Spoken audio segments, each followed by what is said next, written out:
You think of a psychopath in movies, what roles come to mind? Joker, Christian Bale's American Psycho. This movie, right? It's called No Country for Old Men. The main antagonist, Anton Chigurh, played by Javier Bardem. This guy, Anton, is the hitman. Everybody, like psychologists, they say that he's the most accurate representation of what a psychopath is. For real? Yeah, I'm gonna show you a clip. That's the hitman? Yeah. What way would that be? I seen you was from Dallas. What business is it of yours? Where I'm from? Friendo. Most you ever lost on a coin toss. Call it. Call it? Yes. For what? Just call it. I didn't put nothing up. Yes, you did. You've been putting it up your whole life. You just didn't know it. It's been traveling 22 years to get here. And now it's here. Wait, so who the fuck is the guy behind the counter? He was just a regular store guy. So he just wanted to mess with him or something? Or he was actually gonna deadass kill him for a fucking coin toss? No, he was gonna kill him. But he's a hitman. Exactly. There's also another scene where it's the very beginning. He like gets arrested and shit, and his face while he was killing a cop. I don't know. It's fucking this. Really? Yeah, you want? Let me see. Let me see. Watch. Yes, sir. I got it under control.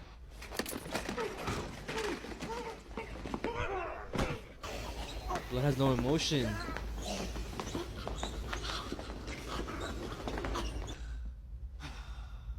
Fuck. That's why. This case is extremely disturbing, so please be warned before watching.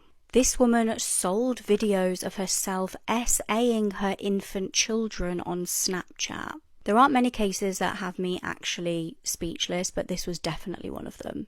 28-year-old Natalie Jesslyn Wagner was living in Port St. Louis with her 2 children. She had 1-year-old and 3-year-old sons. Recently, information has been made public about incredibly sick and disturbing criminal activities that she's been engaging in. She was arrested in August 2022 and charged with battery on a child, possession and promotion of child SA material, incest, and SA of an animal too. She recorded sickening videos of herself committing SA on her 1-year-old son, 3-year-old son, and family dog. She then uploaded the videos to Snapchat and sold these videos to people who seemed to want to buy them. She sold them for between $5 and $50. It's believed that, disgustingly, users would contact her and make requests for what they wanted to see in the videos. A jury thankfully found her guilty in June this year of 84 counts of SA. The children have thankfully been taken out of her custody and are being looked after by other relatives. Natalie has been sentenced to 21 life terms in prison. This one's going to be kind of gruesome, so definitely for this. The main focus of the story, which is Travis the chimp. Travis basically got mad famous because of how smart he was. He could dress himself, he could brush his own teeth, he knew how to drive cars. What the People would even say like, oh, he listens more than a toddler. Really? On February 16, 2009, 911 got a call from a lady in distress, Sandra Harold, and you could hear in the background monkey noises. Send the police! Oh my gosh. This kid killed my friend! What's the problem with your friend? I need to know. The police come! With a gun! With a gun! He ripped your face off! Her friend, Charla Nash, was over, and Travis was acting a little off, and Sandra actually said that she had laced some tea that she gave Travis with Xanax. Also, Charla Nash that day had a different hairstyle. She also came in a different car. Charla Nash was over there to try to help get him back in the house and lure him in with his favorite toy. So she had it like on her face, and that's when he basically like lashed out, fucking rushed at her. He ended up taking her eyes out, her lips, most of her upper face, took off her ears. She had no hands. Wait, and what? Sandra, she said that she tried her best efforts of taking Travis off of Charla by hitting him with a shovel, stabbing him a couple of times. And that shit was not working? Nothing was working, bro. Wait, hold up. How big was the chimpanzee? So he weighed 200 pounds. Whoa, what the No matter how big or small, bro, they're mad strong, bro. The cops arrive, he stops, he goes over to the police car, and he... This man thought his wife was sleeping in, but she was actually dead. This is Timothy Birmingham, and he posted a video titled, "She's Still Sleeping." Timothy recorded his partner Penny, who he believed was still asleep. However, it turned out Penny had passed away during the night. The video captures the heartbreaking moment when Timothy realizes the truth. And despite criticism, he chose to leave the video up as a tribute to Penny. You can watch the full video on YouTube, but what I'm about to show you is a small snippet of it. It's just heartbreaking because you know she's dead at this point, but Timothy has no idea and he thinks she's just sleeping in. It is me, Timothy. She's still sleeping. And she's still sleeping. And past 12 o'clock in the afternoon, everyone. That is a rarity for Penny to do, is sleep in. But yeah, she's sleeping away. Well, I can't believe it. Can't believe it. Amazing, she's just sleeping in. Not used to seeing her sleep in. Usually she's up and being on her computer or doing something, but she must be tired. Must be tired. So how's everyone doing out there on this wonderful Tuesday? Teenagers got harassed and cyberbullied for over a year, and you will never guess who the culprit was. In December 2021, something disturbing was reported at Beale City School in Michigan. A female student and her then boyfriend reported that they were being relentlessly harassed online by an anonymous individual. The victims informed the school officials, who obviously take this thing very, very seriously. Now, the female victim actually had a parent who worked at the school. Her mum, Kendra, was a basketball coach. She also got involved and tried to help suss out who the mystery bully was. Now, they initially thought it was coming from another student, just due to the kind of slang that was used in the text messages. However, the school officials came up with dead ends, and they just weren't able to crack the case due to the messages coming from a device not on school grounds. In January 2022, the case was escalated to the police and then the FBI. There were over 300 messages that the individuals had been bombarded with. The FBI were concerned that this was possibly a disturbed and potentially dangerous individual. Now, what was really concerning was the source of the location of the messages seemed to always be very close to where the individuals were. It was almost like they were being stalked. Now, the mystery stalker was actually using a VPN to hide their IP address, as they obviously didn't want to be caught. However, the FBI luckily do have ways around this. They were able to track the IP address as belonging to Kendra Lakari, the female's own mother. She was finally arrested after over a year of harassing her own daughter and her daughter's boyfriend. She was charged with stalking a minor, using a computer to commit a crime, and also obstruction of justice. It was revealed later that she'd actually even tried to frame another student for doing this. She made a full confession but never revealed her motive. She was sentenced to 19 months to 5 years in prison and is up for parole this November. This is the fire video, one of the worst ISIS videos ever explained. As you play the video, ISIS propaganda music can be heard and you get a close-up of an ISIS soldier. He then pulls out some sort of electronic device and it looks like a walkie-talkie or remote. He then presses a button on the device and the video transitions to showing two Turkish soldiers who are standing up, but they have chains around them so they can't run away. As the ISIS member presses the button on the remote, it causes a fire to ignite behind the victims. A trail of flammable liquid leads directly to where the victims are standing, and you then see the flames slowly get closer and closer to the Turkish captives. The flames then completely engulf the victims. Both men then scream in agony as they attempt to run, but they can't due to them being attached to the chains. The two victims then drop and roll to get rid of the flames, but it doesn't work at all. One of the victims then starts to beg for the life of his older brother, and he may be referring to his fellow captive. The other man then tries to put out the fire with his bare hands in a panicked attempt to save his own life. The flames then slowly consume both men. The video then shows close-ups of the victim as they continue to burn alive. One of the captives is curled up into a ball while the other drops to the ground on his back as he appears to be stiffing up. He continues to burn and burn to death. He says something as he moves his arms, and the flesh on his hands and arms appear to be completely melted away. It's honestly such a disturbing sight to look at. The video then shows both men who are nearly dead at this point, and after a while it's hard to make out which victim is which, due to the severe burns on both of their bodies. As one of the victims is close to death, you see him breathing with bubbles of mucus coming out of his mouth, and the other one has his tongue out constantly as he tries to breathe. After what seems like a lifetime of suffering, both men eventually die and their bodies have stiffened like statues.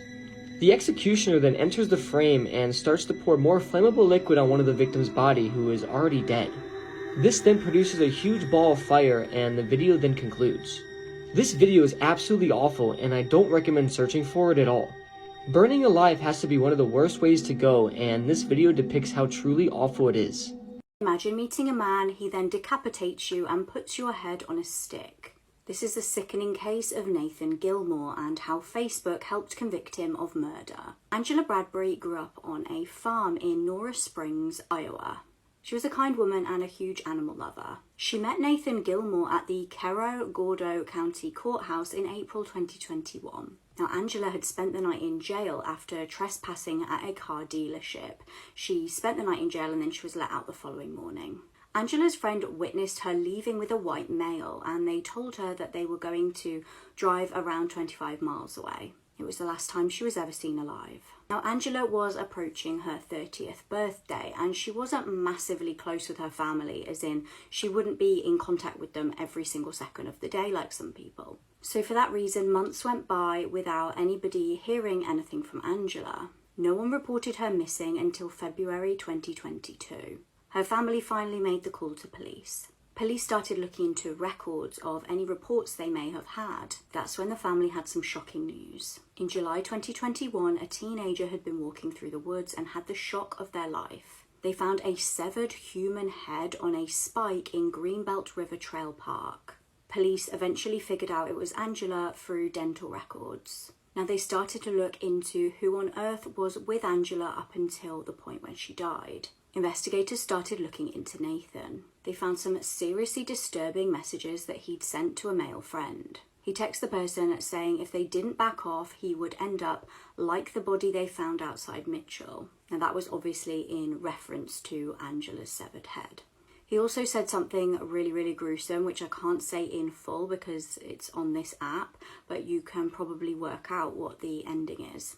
The bubbling noise blood makes when air passes through the hole in the neck before it reaches the mouth makes me blank. Police searched Nathan's home and found some disturbing drawings on his whiteboard. They also found what they believed to be GPS coordinates of where Angela's head was found. Investigators were able to use data from Nathan's Facebook account to prove that he was in the area where Angela's head was found on the night that she was killed. Horrifically, he admitted to police, "I met someone, I stabbed her in the neck, and I went back to work." He also admitted it was easy and not the worst thing I've ever done. Thankfully, he was sentenced to 50 years in prison after pleading guilty to the murder. They say nobody has ever escaped Alcatraz, but that is not true. On June 11th of 1962, 3 men actually managed to escape Alcatraz. And they left these homemade dummy heads on their bed to fool the guard before they escaped. These were the 3 men that escaped right behind me, and it was believed that they died in the waters of San Francisco like all the other inmates that tried to escape Alcatraz. And they genuinely believed these men did not escape. They were just like, yeah, they died in the waters, whatever. That wasn't until 2013 when the FBI received a letter from one of these guys. It was basically them flexing like, yeah, we're alive, we've been living free forever. The FBI thought it was kind of a prank. They didn't really think of the note as serious until way later. The note apparently contained enough evidence that could be tracked back to one of the men, and they reopened this case in 2018. Here's another picture of the makeshift dummies in the bed. They ended up unscrewing vents and digging up huge holes in their cells to escape. But these are the only 3 men known to have escaped Alcatraz alive. Sending that letter 60 years later is insane. I'm honestly surprised the FBI didn't find them and rearrest them. But they're probably so old right now it wouldn't even matter. And I'm sure, most of them have passed away by now. Probably be around age 80 to 90 by now too. Let me know your thoughts in the comment section below. This teenager killed his mom over a bad grade. This is 15-year-old Gregory Ramos. And on November 2nd, 2018, Gregory Ramos got into a fight with his mother, Gail Clevenger. The fight started over his bad school grades, which resulted in him strangling his own mother to death. Gregory then proceeded to call 2 of his friends to help him bury her body and stage a robbery at his house. Gregory buried her body under a church fire pit and was sentenced to 45 years in prison. Now, what I'm about to show you is Gregory explaining exactly how he committed the murder. And it's absolutely disturbing, because keep in mind, this was his own mother. It's whatever. Alright, I'll tell you what happened. Alright, so I got home, I got in an argument with my mom. She slapped me across the face. She began to hit me. She started beating me. I didn't like it, so I strangled her to death. Alright? I put her in a wheelbarrow. I put her in my car. I took the car. I had a mental breakdown where I almost committed suicide 3 times. I drove around Daytona. I dropped the wheelbarrow in some random ass location. Then I drove back to the church. I began to dig a hole. I dig a hole right under the fucking fire pit. I dug a pretty deep hole. Pretty deep. Deep enough to put a fit body in. Alright? All this time my mom's decomposing body, I dragged it from my car to the fire pit. In which case, I tried to cut the wedding ring off her finger because I wanted to pawn it, but I couldn't because I didn't have a knife strong enough to cut bones. Oh, well, whatever. Anyways, so I dug that hole, threw her body in there, filled it back in, made it look all nice and natural, dumped my clothes, and then I went home. This pedophile journalist once appeared in BuzzFeed talking about his relationship with children. This is Slade Somer. He's the former editor-in-chief of the news website The Recount. And in late 2023, he was charged with possessing and distributing hundreds of CP images and videos. But Slade went viral in 2018 after BuzzFeed shared some of his tweets and wrote an article about his discussion with 4th graders. Here's a screenshot of the article which BuzzFeed eventually removed, where they said people are touched by this writer's conversation with a bunch of 4th graders. Here's one of Slade's tweets where he's talking about discussing things with children. Here's another one of his tweets. And basically BuzzFeed turned this whole thing into a cute piece about this man having an innocent conversation with children. Little did they know that the man they were talking about was a literal demon who was in possession of and distributing hundreds of CP images and videos.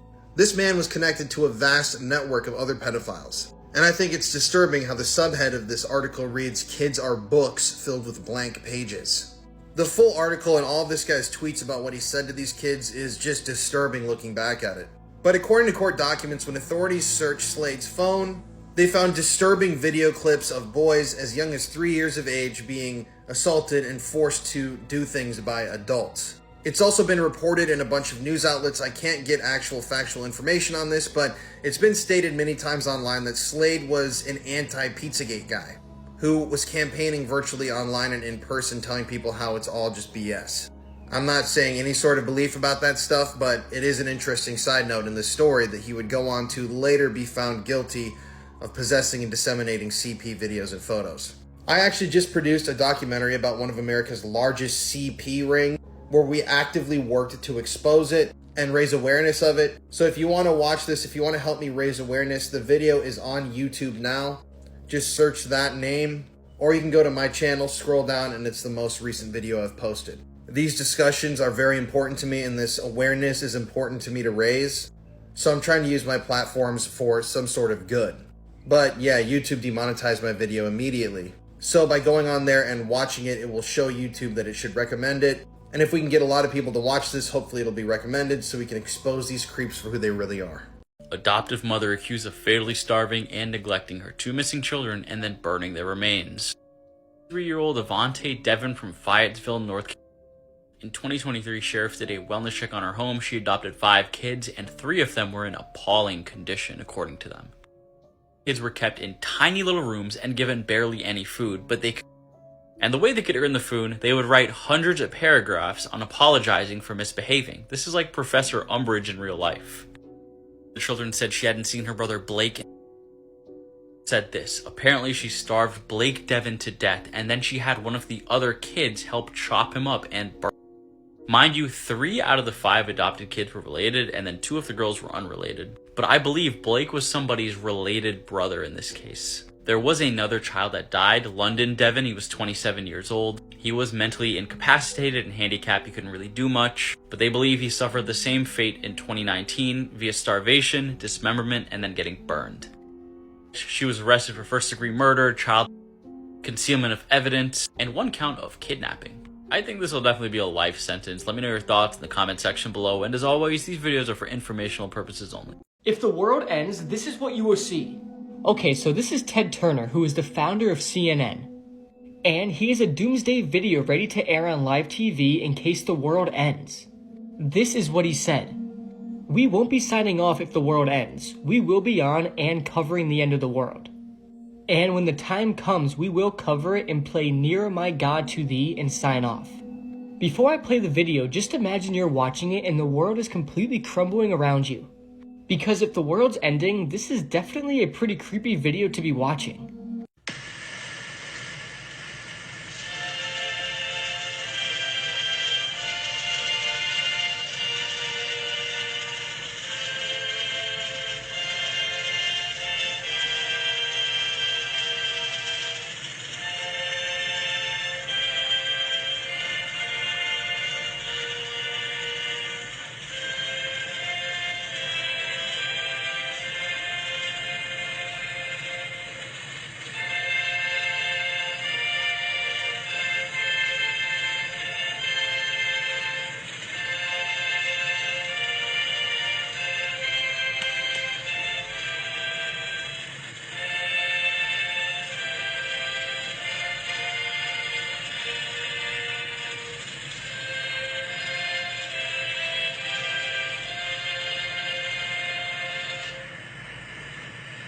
This is Taylor Casey. She went missing just last week during a summer yoga retreat in the Bahamas. More people should be talking about this. So Taylor's from Chicago and she's been a yoga practitioner for 15 years. Taylor joined the Sivananda Ashram Yoga Retreat, which hosted the trip on Paradise Island in the Bahamas. The retreat hosts dozens of programs and vacations throughout the year. Taylor loves yoga and was actually participating in the ashram's certification program. And she was so excited to go on this retreat to fulfill a long-term goal of deepening her practice. While on the retreat, Taylor kept in good contact with her friends and family like usual, and she said she was so excited to tell them all about her trip once she got back. She texted her mom on June 18th a photo of the beach and said, quote, "I miss you, Mom. Look, I'm at the beach," end quote. That was the last time her mom heard from her. Taylor was officially last seen at the yoga retreat the evening of June 19th, and after this, she completely vanished. When she didn't show up to the yoga classes the next morning, the organizers of the retreat reported her missing to the Royal Bahamas Police Force. They also notified the American Embassy. A short while later, Taylor's mom received a phone call from the retreat organizer. Taylor's mom was taken aback as the woman said, quote, "Have you heard from Taylor? She hasn't shown up for yoga classes," end quote. This is how she found out that her daughter was missing. Authorities have since searched the retreat and the surrounding areas, and they're combing through CCTV footage for any clues. They've interviewed members at the retreat and have brought in drones, search and rescue dogs, and divers, and at first they didn't find anything. But 1 week after disappearing, Taylor's phone was found at the bottom of the ocean. This makes sense because Taylor's niece was the only person who had access to her location because of the Find My iPhone app, and according to her family, her phone last pinged in the water. Authorities so far have only stated that her phone was found at the bottom of the ocean, but it's not clear how far away it was from the retreat. The rest of Taylor's belongings were found back at the retreat. Police haven't mentioned whether or not they think foul play is suspected, but her family believes that she is in danger. They say that she would never disappear like this. Her mom has since traveled to the Bahamas to help with the search. It's come to light that people at the retreat are concerned about how this is being handled. It's taken 8 days for this to really get any traction, and people are upset at the retreat for only making a statement about this 3 days ago. You would think that something would have been said the day she went missing to get as many eyes on this case as possible. A lot of people have also pointed out how similar Taylor's case is to Nancy Ings, who also disappeared during a yoga retreat in Guatemala last October. There are a lot of similarities in these two cases, and Nancy is still missing. It's now been over a week with no sign of Taylor.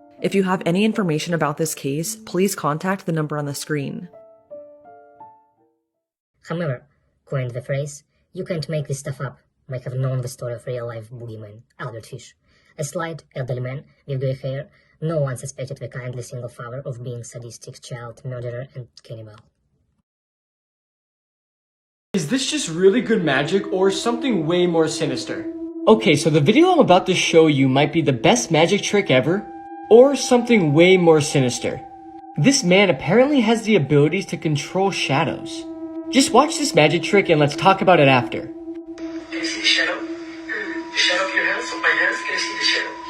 Okay, when I say 1, 2, 3, take your hands away. 1, 2, 3.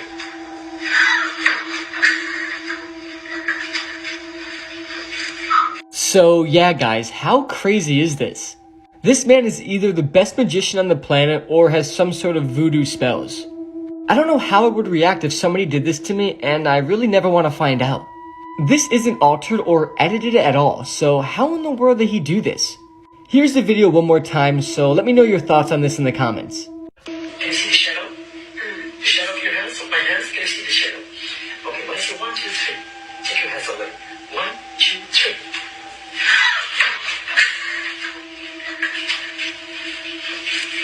took someone's life because I was obsessed with true crime stories. My name is Young Yu Jung, and I'm a 23-year-old Korean woman. Like many people, I'm passionate about true crime and horror films, but one day I decided to take action. I became obsessed with the idea of killing someone. I began to devise a plan to find the perfect victim. So I signed up to a tutoring app pretending to be my mother. I scanned over 50 profiles on the app to find a young woman of 26 who taught English. She lived alone and tutored from home, which unfortunately made her the perfect victim for me. I dressed up as a student and went to her house after we agreed to meet. As soon as I entered her house, I stabbed her over 100 times until she died.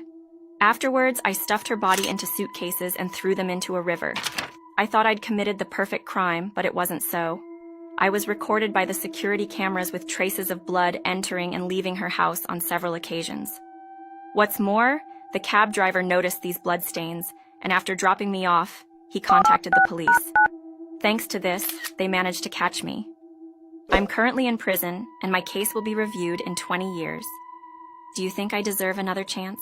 This is an incredibly disturbing true crime update from New York. A 1-year-old child has been killed, and 3 other children remain in hospital after substance paraphernalia was found at a nursery in the Bronx. The New York Police Department received a call on the 15th of September regarding 3 unconscious children. 4 children that were in the care of the staff at the Divino Nino daycare appeared to have come into contact with a substance that led to hospitalization of 3 of the children.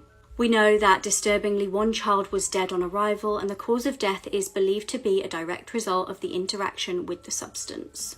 Police stated all 3 children were unresponsive and demonstrating symptoms of O exposure. A life-saving substance was administered to all 3 of these children in an attempt to save their lives. The children in hospital are thought to be an 8-month-old girl, a 1-year-old boy, and a 2-year-old boy. Following the 911 call, the police inspected the nursery. Disturbingly, they found a kilo press. Now, if you aren't aware, this is an item that is commonly used by substance dealers when packing large quantities of substances. This man stabbed his mum to death over Avril Lavigne tickets. In March 2008, 39-year-old Robert Lyons was living in Chicago. He'd been living with his mother for about a year, 61-year-old Linda Bolek. The pair had apparently not been getting on very well at all and had several arguments in the lead up to the fateful day.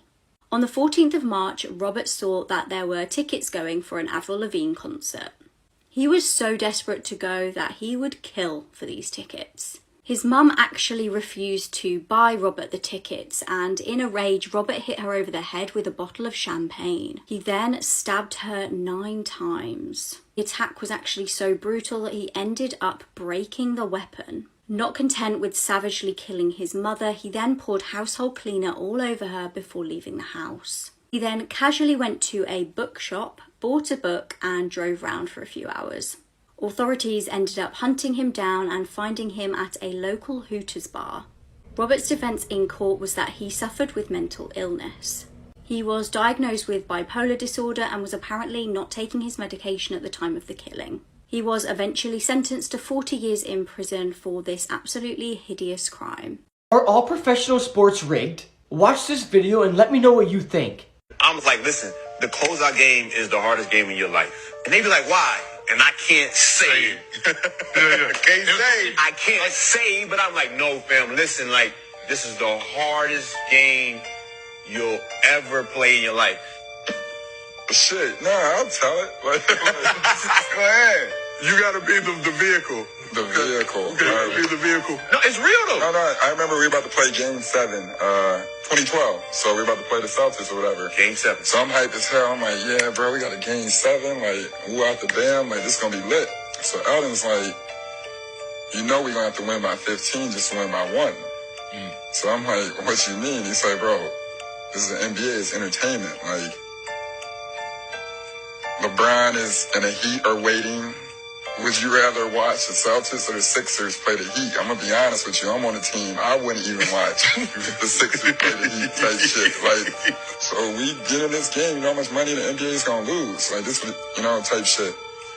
I'm like, I guess, like, a decent amount. It's like, would you watch that game next week if it was a Heat versus the Sixers? I'm like, nah. It's like, okay then. So, like, that's why I'm telling you, take M's and M's from this. I'm like, what? He's like, millions of memories. Because this is entertainment. Damn, that's a bar. This place was built just to live out the dark fantasies of its creator. On some unsuspecting guests. It's H.H. Holmes's Hotel of Horrors. So Holmes moved to Chicago in the late 1800s so that he could open a hotel for the 1893 Chicago World's Fair. Apparently he was a hit amongst the ladies, even though I don't see it, but I guess it was slim pickings amongst those that didn't die of tuberculosis in their youth. And this hotel was full of nefarious instruments. Down in the basement there was an incinerator that was person-sized. He had a chute that went from a windowless room all the way down to the basement. There were rooms that were either completely sealed or had too many doors in order to confuse guests. Guests would often complain about their doors being jiggled at night as if someone was trying to get in their room. And as the hotel was being built, workers would constantly complain about H.H. Holmes's weird behavior. There were reports that he would ask people working on the hotel if they were willing to kill another worker for him, and if they said no, he would fire them. And this, children, is why we need unions. Not to mention a shocking number of women were disappearing from the hotel. So this is the part of the video where you get to guess what he was doing in there, and we're gonna say it together on the count of 3. Ready? 1, 2, 3, skeleton harvesting. That's right, he was harvesting skeletons to sell to a local medical school. This only lasted for 2 years until he was found and convicted of murder, but some reports say he killed up to 200 people in there, mostly women. Some people also believe that he was Jack the Ripper, but that is for another video. Anyways, we're gonna talk about more scary homes later. Bye! Pretended to be the perfect mom on TikTok, but ended up killing my 3-year-old daughter. My name is Nicholas Priest, and I'm a 23-year-old American girl. I used to post videos of me dancing with my 3-year-old daughter, Kaylee. I pretended to have a very good relationship with her. I made people like me. But I was hiding a very dark secret. I didn't love my daughter. I didn't care about her. I just used her to gain subscribers. When the camera was off, I beat her brutally every day and didn't even look at her. She was a burden to me. I started dating Callum. We were totally in love and sometimes even beat my daughter together. On August 9th, 2020, I invited my boyfriend to my house to make love. We locked Kaylee in a room while we did our thing. However, she began to cry very loudly. She was just getting in the way of my sex life. So, my boyfriend and I hit her so hard that she started vomiting and fainting. After that, we laid her on the bed and went back to our thing. When we finished, we noticed a strange silence in my daughter's room. And when we went in, she wasn't breathing. We called the ambulance, but it was too late. The autopsy revealed that Kaylee had broken ribs beforehand. It was also revealed that her death had not been instantaneous, but that she had been suffering for hours. My boyfriend was sentenced to 14 years and I to 15 for involuntary manslaughter. Do you think this is a fair sentence? This is 21-year-old Daniel Abed Khalif. Daniel was a serving soldier in the British Army working as a computer network engineer for the Royal Corps of Signals. However, earlier this year, Daniel was charged with terror offences after placing 3 canisters with wires at an RAF base in Stafford with the intention of inducing the belief that the canisters could explode or ignite. He's also accused of eliciting information that could be useful to a terrorist. He was arrested earlier this year after an investigation by Scotland Yard's Counter-Terrorism Command, and he was being held at HMP Wandsworth in southwest London. But yesterday, on Wednesday, 6th of September, he managed to escape. He was working as a chef in the prison's kitchen, and he managed to cling on to the bottom of a delivery van and be transported out of the prison grounds and into London. Police have absolutely no idea where Daniel is right now. Airports and ferry ports are now on high alert, and police are asking the public not to approach Daniel if he's spotted, but to dial 999 immediately. He was wearing a white chef's shirt, red checked trousers, and brown steel toe-cap boots, although it's possible he may have changed into something else, and it's unclear whether he had help. Doubts are now being raised about the security at Wandsworth Prison and why Daniel was being held there in the first place, with it being a Category B prison. Terror suspects are usually held at Category A prisons, such as Belmarsh. I'll be keeping an eye out for the live updates, and let's all hope that he's found soon. Just as this young mother was escaping from her abusive partner, the unthinkable happened. This case is the perfect example of why people are so afraid to leave abusive partners. 19-year-old Amelia Arnold was a devoted mother. She lived in Stevenage and had been dating 22-year-old Jack Wall. Jack was reportedly abusive to her throughout the relationship, and she'd actually sought help from a CBT therapist. Amelia confided in her therapist that the verbal and physical abuse started in August 2012. She reported how Jack had threatened to snap her neck as she slept.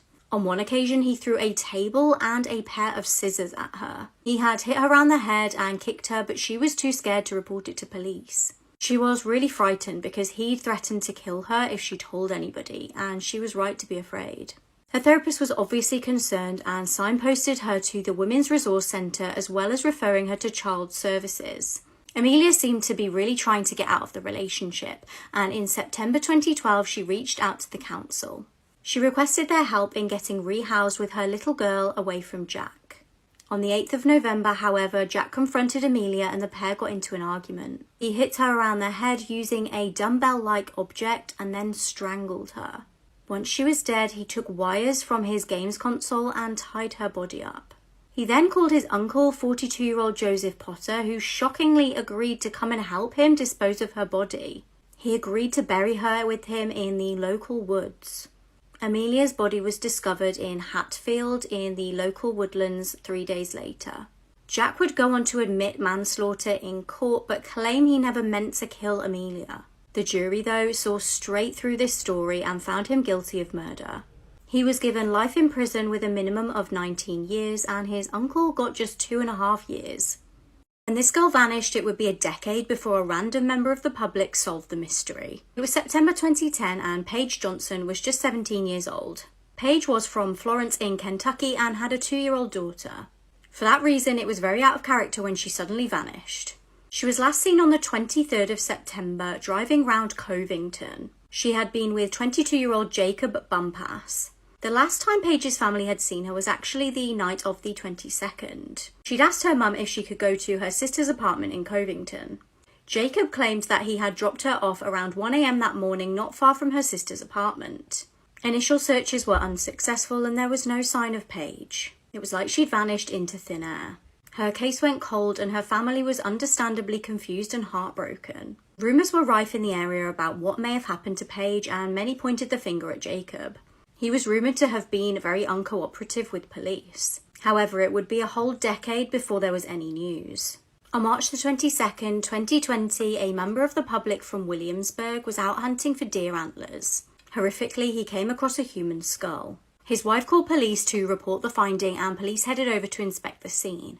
There, they also discovered a rib bone. Sadly, the remains were confirmed to be Paige. In July that same year, Jacob was finally arrested. He was charged with abuse of a corpse and tampering with evidence. Frustratingly, though, police didn't have enough evidence to charge him with homicide. Due to the state of the decomposition, there was no evidence of trauma and obviously just the small remains of a skeleton. That meant there was also no way to do any toxicology tests. They couldn't determine how she died and whether or not it was intentional. They could, however, prove that Jacob was guilty of leaving Paige's body in a wooded area, and they managed to track where both Paige and Jacob's phones had been that night. Jacob's phone pinged at around 4 a.m. on the night in question, just over a mile from where Paige's body was found. He was found guilty of the original charges and given just 4 years in prison.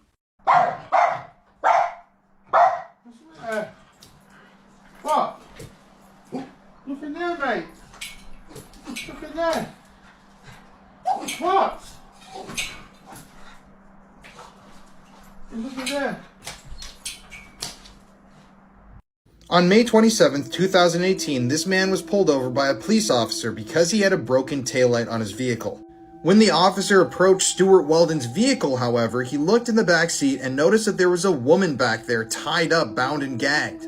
She somehow managed to scream out that she had been kidnapped, and the officers placed Stuart under arrest. Upon being interviewed by the police, the woman then claimed that Stuart had held her captive for an entire month. And during that month, he had tortured her, beaten her with a hammer, and repeatedly assaulted her. She was then treated for multiple injuries, including a broken jaw, stab wounds, marks from being hit by a blunt instrument, and even a leg infection.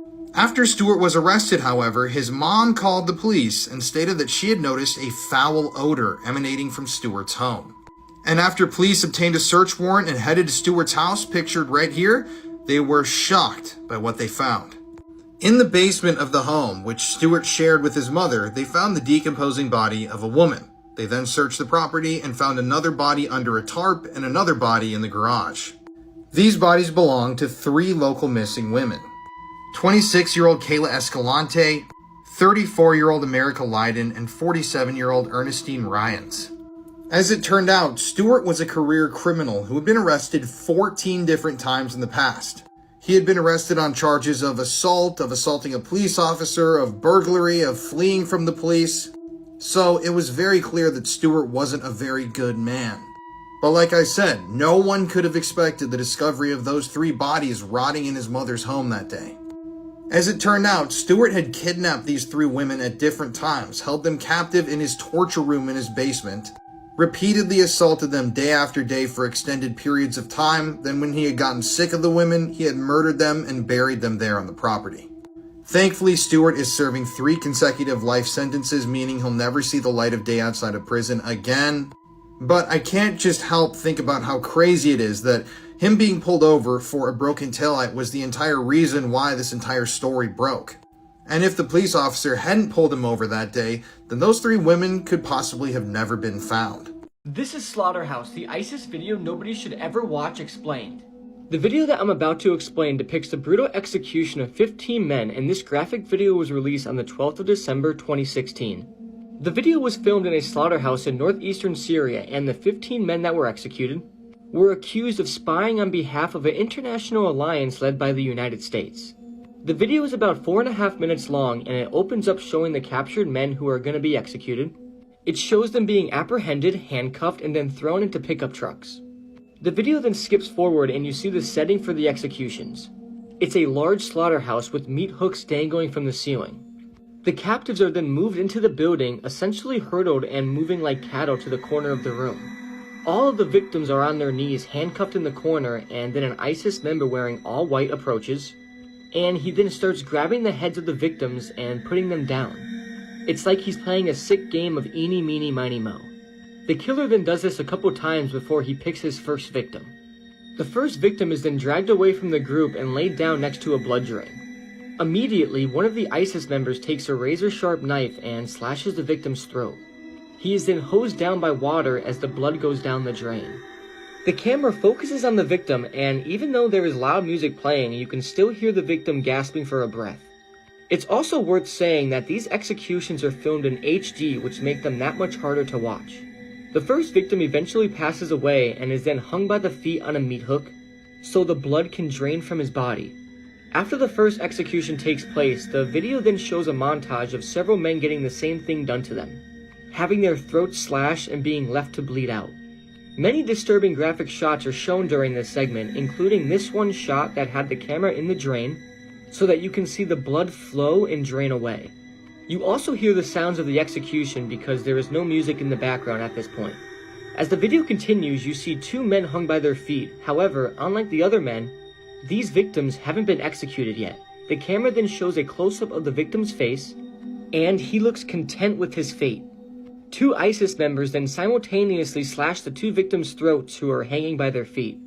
At this point, you really see the reality of what's happening in this video. The slaughterhouse floors are completely covered in blood, and you see 14 bodies hung by their feet on meat hooks like animals. At this point, there is 1 victim remaining. The victim kneels beside the executioner with a knife, who reads a brief statement. The victim is crying and shaking as the reality of what's happening is settling in. Once the executioner finishes the statement, the final victim is laid on the floor and has his throat slit like the other 14 victims. But the final victim had a lot more struggle as his throat was being slashed. His legs were waving around in a last attempt to get away from the executioner. He then bleeds out and the final body is then dragged away in a cinematic nature. And this is where the video concludes. Just like all ISIS videos, the production and quality is extremely high level. They film these executions in a movie-type style, and nobody understands why ISIS makes the videos like this. But many people think it's to recruit new members. It's like they try to make these videos look appealing, which is just very strange. Never go looking for this video for obvious reasons, and this is just another example of how cruel our world actually is. It's crazy that human beings do these types of things to each other on a daily basis. It's absolutely sickening. This is the most disturbing cartel murder ever, and this is the trigger warning. Maria Fernanda Garcia Alvarez was a 16-year-old girl who was executed by some drug cartel members on suspicion of investigating against them. She was missing since July 15th, 2021, and a few months later, a gruesome video of her execution began circulating on gore sites and Reddit. The video is 2 minutes and 31 seconds long, and the setting looks like some sort of forest or some trail in the woods near a forest. When the video starts, Maria is on her knees with her hands tied behind her back. She is wearing jeans and a white blouse shirt. And the look on her face will keep you up at night. She is surrounded by at least 3 gang members, the cameraman, the one holding a gun against her head, and the other holding a pretty long knife against her throat. The opening 50 seconds is your usual cartel interrogation. The interrogation is translated to, interrogator demands her name. She replies, Maria Fernanda Garcia Alvarez. The interrogator then asked, who was the person who ordered you to infiltrate us? Maria replies, Fernando Mendoza. The interrogator then asked, who planned all the stuff you're doing? She says Fernando and Francisco. The interrogator then says, tell us the people who infiltrated us. Give us nicknames. She replies Oscar and then another name that can't be made out. Finally, he asked, who did you report to on everything we did? Maria said, Fernando Mendoza. The killer then ends the negotiation by saying, now you'll see why you don't want to play with us. As the video plays out, it is extremely hard to watch. Maria is panic breathing and on the verge of tears. Her killer then proceeds to cut into her throat while holding his hand over her mouth and bringing the knife back and forth like a saw. And while watching, you can instantly tell the knife isn't sharp enough to cut clean through a neck, which makes this 100 times worse for Maria. Maria is screaming and screaming while crying hysterically. The sound of this is horrific and will keep you up at night. Eventually, the knife gets through the skin and into her throat. And at this point, Maria's screams change pitch dramatically. She tries to struggle, but the other man holds her in place. Her screams get deeper as the killer continues to cut and cut and cut. For a split second, she manages to move her head, which frees the killer's hand from her mouth. She then lets out a desperately loud scream that you wish you've never heard. The killer then regains control and puts his hand back over her mouth and continues cutting. She is still screaming after a minute of having her throat cut. At this point, it seems like the killer is losing his composure, I would say, for Maria's screams, and then takes the tip of the knife and puts it into her throat and pushes it down with his palm, right into Maria's windpipe, and at this point, her screams change in pitch again. You almost hear the scream and air leave her throat. The killer then moves the knife side to side to try and make the wound bigger, and after all this, Maria is still conscious. The killer then proceeds to stab Maria in the stomach a couple times, and seems desperate to get the job done. And it's extremely apparent that this is his first time doing anything like this. He then proceeds cutting her throat and stabs the knife again into her body. At this point, Maria's body then goes limp. The killer then looks at the camera and throws up the peace sign, and the video ends. This is truly one of the most sickening cases I've ever researched, and it's a shame stuff like this happens daily. I beg you to never go searching for this video because it's really sickening and sad, and it will honestly just ruin your day or might even ruin weeks of your life.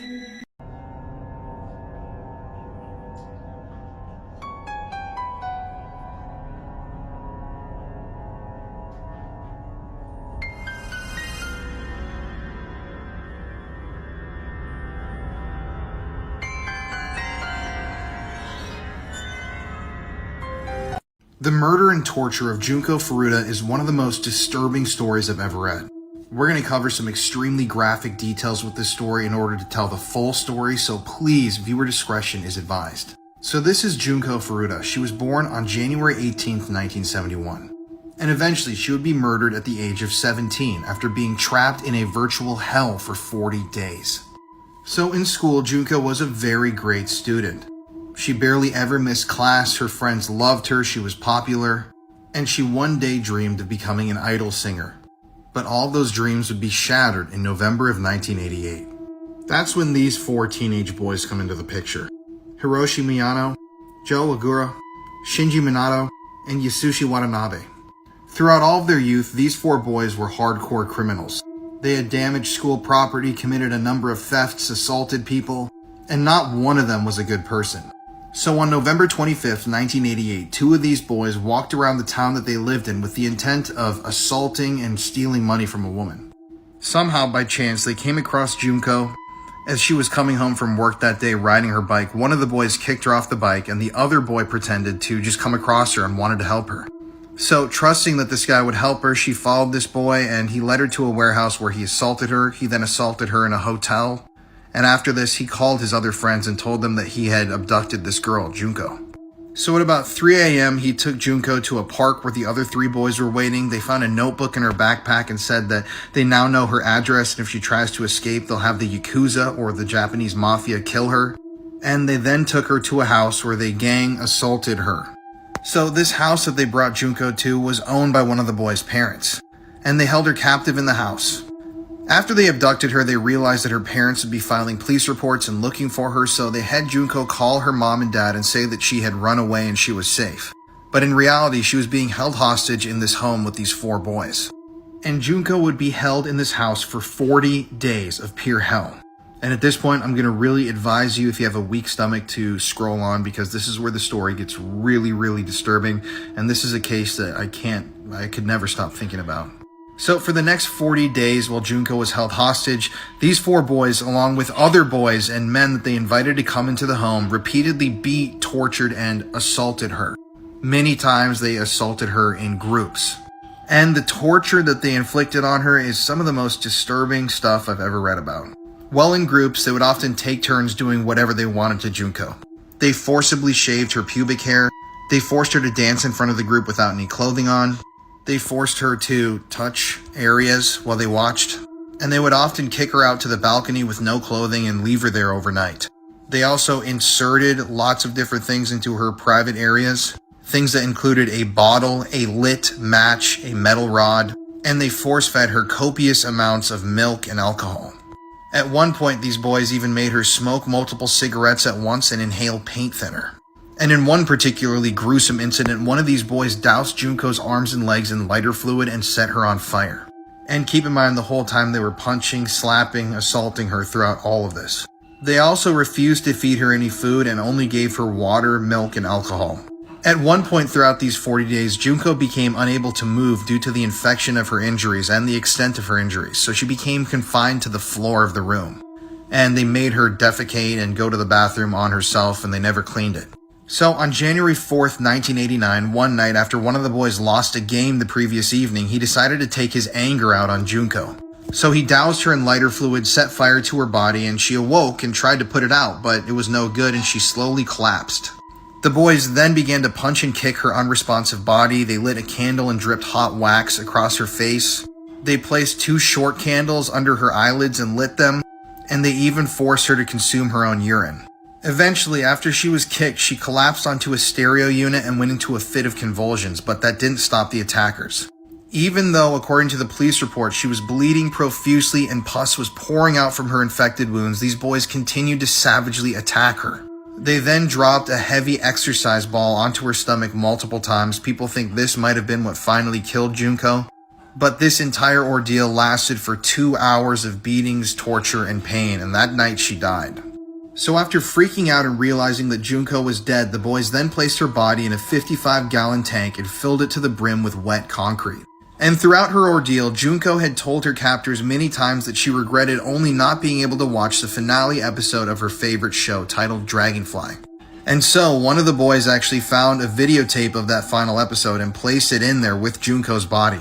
He would later tell investigators, though, that he didn't do this because he pitied Junko. He did this because he didn't want her ghost to come back and haunt him. So this obviously ended the story of Junko, but eventually, after the police questioned one of the boys for a separate assault and kidnapping that he had committed, he confessed to her murder. And the next day they went and found this drum, and of course they found Junko inside of it. Now, this is going to infuriate you if you're still here. The longest sentence handed out to one of these boys was 20 years, and that was the longest sentence. And the other 3 boys got less than 10 years each for all of these horrific crimes. So all of them are out free in society right now. This is a story that continues to haunt the people in Japan, and If you're still here right now, I'm sure that you're going to be haunted by this story. There are details that I could not include in this TikTok because they were simply too graphic, but thanks for listening. And yeah, this story is one that disgusts me. I cannot believe that they didn't get these sentences that were higher. It's just hard to believe that this happened in real life and that human beings are capable of being this evil. It's just shocking. This case made me terrified to go to the cinema. This is the case of the horror in Screen 9. James Holmes was raised in California. His mum was a nurse and his dad was a scientist. From a young age, he was experiencing night terrors and allegedly actually tried to take his own life when he was just 11 years old. He was apparently obsessed with guns and weapons and had dreamed of becoming a mass murderer. Between May and July 2012, he legally bought 4 guns. Background checks were conducted and he was allowed the weapons. He also bought spike strips, which, if you don't know, pop the tyres of cars if they chase after you. On July the 19th, just hours before tragedy would unfold, James mailed his notebook to his psychiatrist. Inside the notebook, James detailed his plans to kill. The notebook was actually discovered later on undelivered. Just prior to entering a cinema in Aurora, James rang a crisis line to tell them about his plans to kill. However, the call was disconnected after just 9 seconds. At the midnight showing of The Dark Knight Rises, CCTV captures James walking into the cinema. He walks into Screen 9, props open the door, and then walks back out again. Shockingly, he goes to his car and gets guns out and gas canisters. He re-entered the screen at about 12:38 PM and set off 2 gas canisters. When he entered Screen 9 again, he immediately opens fire on the audience, instantly killing 10 people. 2 others later died in hospital from their injuries. An additional 70 people were injured. This was an absolutely packed out cinema. James also shot at people as they scrambled to exit the screen. His youngest victim was a 6-year-old girl. Witnesses said this all unfolded as there was actually a gunfight on the screen, and initially they all thought it was special effects and just part of the film. Police were actually on the scene very quickly after the first 911 call. James surrendered to the police and was arrested in the car park. He was apparently very calm when he was arrested and told police that he had booby-trapped his apartment. When police investigated his apartment, this was found out to be true. He was sentenced to 12 consecutive life sentences. My daughter gave birth to my 7 children.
Believe this insane plot twist. In 2008, Carolyn Watson and Julian Butchwald were a young religious couple. They were living in Melbourne, Australia, and had been together around 2 years. Julian was driving the pair to a picnic date in the car, but he actually stopped the car suddenly, noticing an animal on the side of the road. Suddenly, something horrific happened. Carolyn's vision went completely black after being blindfolded by a terrifying masked man. All she could work out was she was being stripped off and thrown into a vehicle. The car finally stopped and she took her blindfold off, and she was really relieved to see that her boyfriend was by her side. He He'd also been stripped off, and the couple were completely in the middle of nowhere. The pair managed to untie themselves, but were having to just wander around aimlessly for a week, trying to find safety. Meanwhile, police were desperately searching for the couple. Family and friends were really concerned, and they knew how out of character this was for the pair to go missing. They sent out air and water search teams, but just couldn't locate the couple. As the missing pair were very religious,